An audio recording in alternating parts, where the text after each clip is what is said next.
Hello again. Welcome to another installment in my Tony's Timely Takes series. This one is entitled, Mr. Trump, Tear Down This Wall. I hope that you will enjoy it. As a bit of background, in 1961, the former Soviet Union had East Germany build a wall that separated East and West Berlin until 1989. Over the 19-year period, it has been estimated that while at least 5,000 were able to defect over the wall into West Berlin, at least 200 died in the attempt. During his famous speech at the Berlin Wall on June 12, 1987, then American President Ronald Reagan challenged Soviet leader Mikhail Gorbachev to take down the offending wall between the two Berlins. His now famous quote was, "Mr. Gorbachev, tear down this wall." The dismantling of the Berlin Wall started on the evening of November 9, 1989. This process started the reunification of Berlin. More importantly, on October 3, 1990, the two Germanys were reunited for the first time since 1945. After overcoming a rough transition, Germany is once again an economic powerhouse. Fast forward to 2016.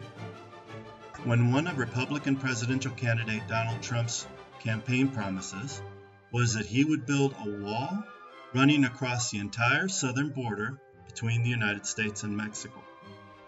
He then offended many Mexicans by saying that one way or another he would get Mexico to pay for a barrier that could run as high as $70 billion. This was according to a Time magazine estimate.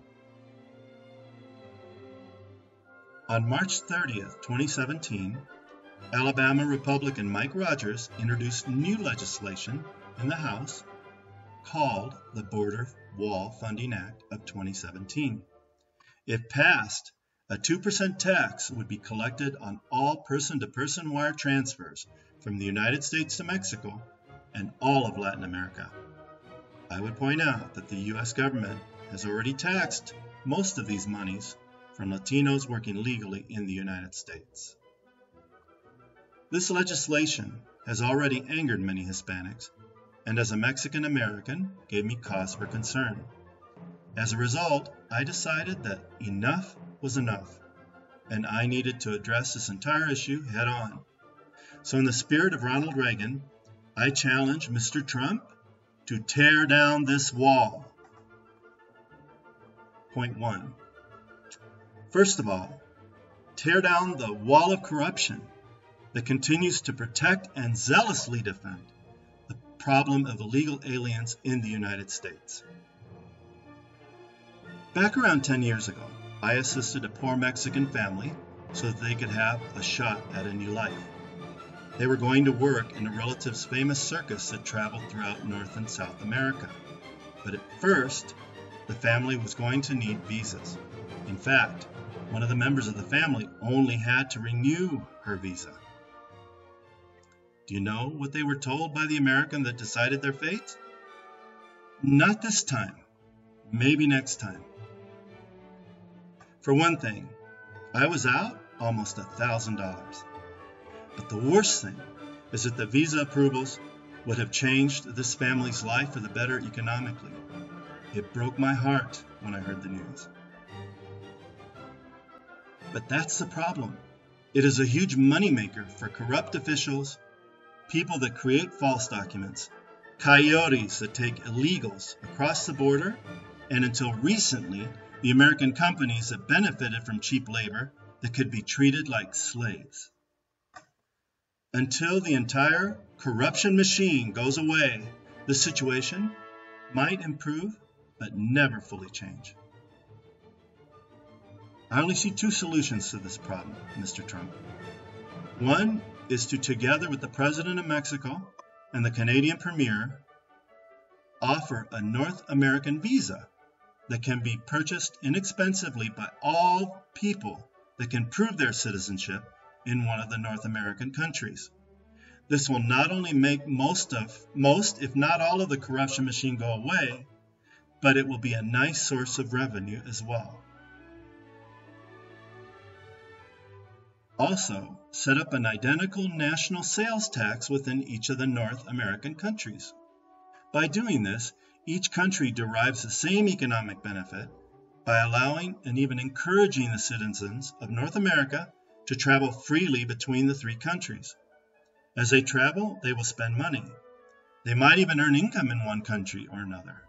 In the process, everyone benefits. It is a huge win for the citizenry and also for the governments that support them. Point 2.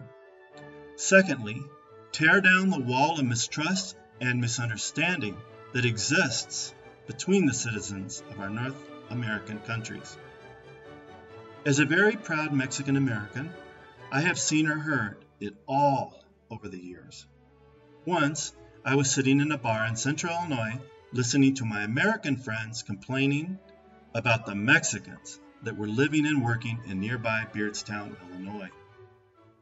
After they finished their rants, one of them looked at me and said that their comment was not directed at me.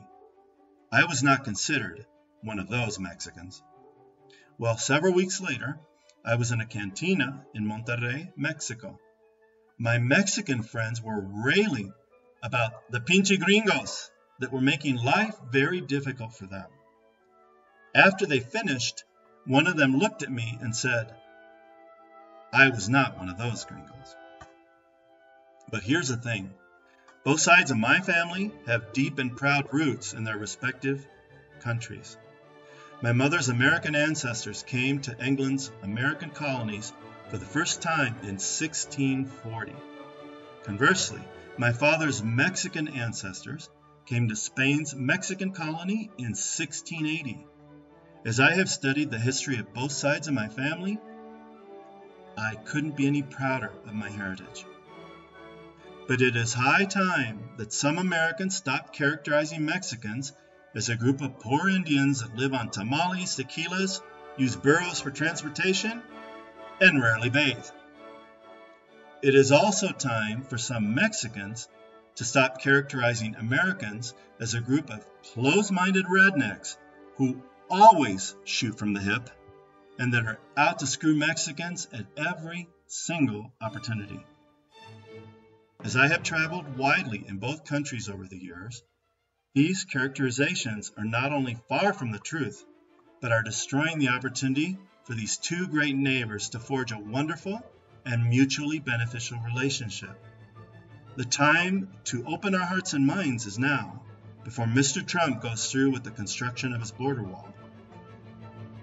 Thirdly, like Reagan challenged Gorbachev in 1987, I challenge you, Mr. Trump, to tear down the border barriers that already exist and also give up your plan to build one of the largest walls in human history.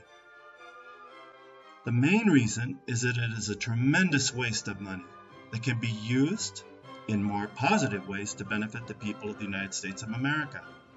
One idea that I have is to use the money to help young but poor entrepreneurs to turn their dream into profitable reality. This in turn will not only stimulate the economy by creating jobs, but also will provide more potential tax revenue. But another reason is that the people of Mexico cannot afford to pay for your proposed wall. Up to 75% of Mexicans make less than $500 per month and can barely afford to provide the basics for their own families. Additionally, penalizing Mexicans working in the U.S. illegally by charging an additional 2% on their wire transfers is morally wrong because this money has already been taxed by federal and state governmental bodies. But a third reason is that the people of Mexico and the United States have more in common than they have differences. American citizens are in pain. Mexican citizens are in pain. Americans have been used and abused by their government and its politicians. So have Mexicans. Because of hard economic times, American corporations have taken full advantage of it and made life very difficult for their employees. Mexican companies have done the very same thing to their employees as well for years. As I said earlier, the people of the United States and the people of Mexico have more things in common than they have differences. We should be tearing down walls and building strong relationships based on our similar interests and commonalities. If you will permit me, I have a few final thoughts. We cannot give in to hate or to fear. We must do everything that we do out of love and deep respect for others.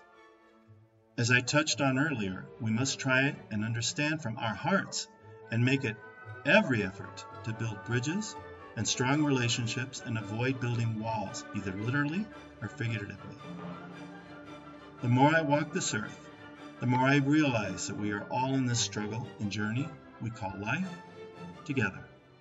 It really comes down to mutual respect and mutual understanding. There is strength in numbers, and this works whether inside of our borders or across our borders. It is time that we take the relationship between our two countries and their great citizenry to the next level.